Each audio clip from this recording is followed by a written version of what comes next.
have a special edition of The Dish for you this morning about an American expatriate living in London who's been baking the city by storm. But it was no cakewalk for Claire Ptak. Her current success came from years of hard work and, yes, a little bit of luck. She's just out with her first cookbook, the Violet Bakery Cookbook, and I met her while on assignment recently in the British capital.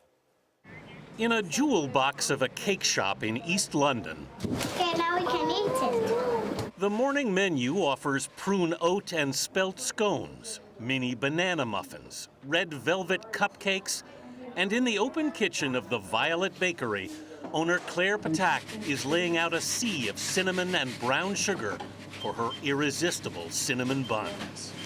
It's like a sandbox. It's like a cinnamon sandbox. It looks so promising.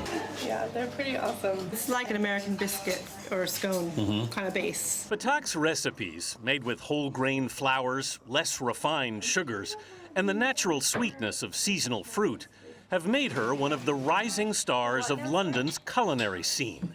She works with Nigella Lawson.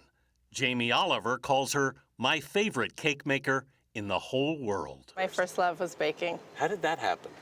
Well, my mother's a great baker, my grandmother's a great baker, and where I grew up in Inverness, just north of San Francisco, it's rural, and we had wild blackberries and apple trees, and so there was a lot of emphasis on baking with fruit that was in season. She was 26 when her huckleberry pie won her an internship at Alice Waters' legendary Chez Panisse restaurant in Berkeley.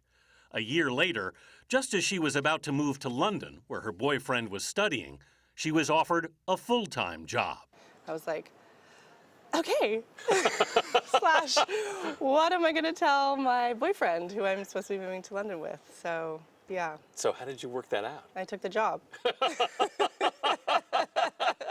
You could not take the job. No, I could not take the job, and luckily my boyfriend became my husband and we made it work. She'd spend 3 years as a pastry chef at Chez Panisse, meeting Damien Thomas somewhere between California and London whenever she could. In 2005, she finally made the leap across the pond, but Ptak wanted to keep baking. You know, this was like, okay, I just came from something really great. I've got to make this really great, otherwise I'm going to be totally depressed. So she set up a stall in a weekend market in East London's Hackney neighborhood, baking everything in her home kitchen. And I thought, I'll make my favorite things that can withstand being outside for 8 hours a day. So no cream puffs, unfortunately, but things like, you know, cookies and I started making cupcakes. The cupcakes were a huge hit.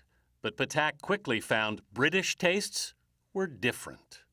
And everybody keeps asking me for treacle and raisin, and I'm like, raisins? Like, that's like the thing we pick out, you know?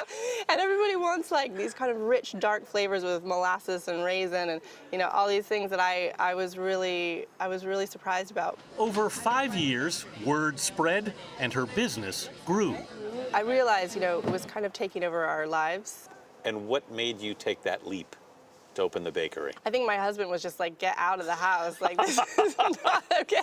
Driving through Hackney one day, they passed this building. And this place was derelict and looking pretty awful. But it had this little, you know, for rent sign in the window.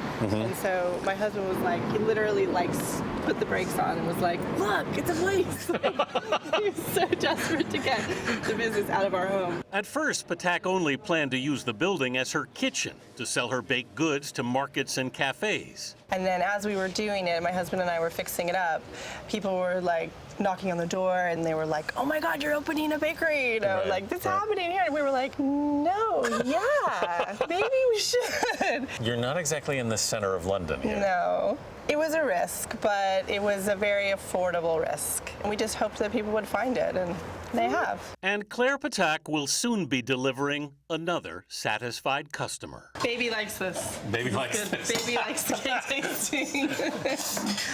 Baby is very lucky then. She's expecting her first child in late January. A decade after leaving America, this California girl has found herself at home in the British Isles. Because there's this amazing meal in England, which is tea. And they basically eat cake every day, like at 4 o'clock. So it's incredible. You couldn't ask for a better market. It's the coolest thing, you know. Everybody's just like, I gotta have cake. Like, it's cake time. It's so cool. It's perfect for me. I couldn't be happier. Yeah. I could eat everything in there. It is Did just, you is the question. I sampled a lot. I had to try to be good. And the Violet Bakery Cookbook, her new cookbook, is there. It is. It's just a beautiful book, and I had so much fun there. They're great folks. She obviously married the right man, too. She did. She sure did.